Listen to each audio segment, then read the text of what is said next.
করিম বলে গো, কি বলে? বাউল আব্দুল করিম বলে গো, ওই আমার অন্তরের বেদনা,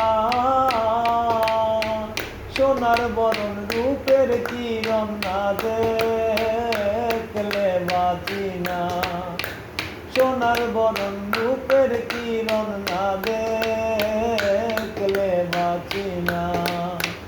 বন্ধুরে কই পাবো সখী গো, বন্ধুরে কই পাবো সখী গো, সখী আমার বলো না, বন্ধু বিনে পাগল মনে বোঝাইলেও বোঝে না, বন্ধু বিনে পাগল মনে বোঝাইলেও বোঝে না, আমার বন্ধু বিনে পাগল মনে বোঝা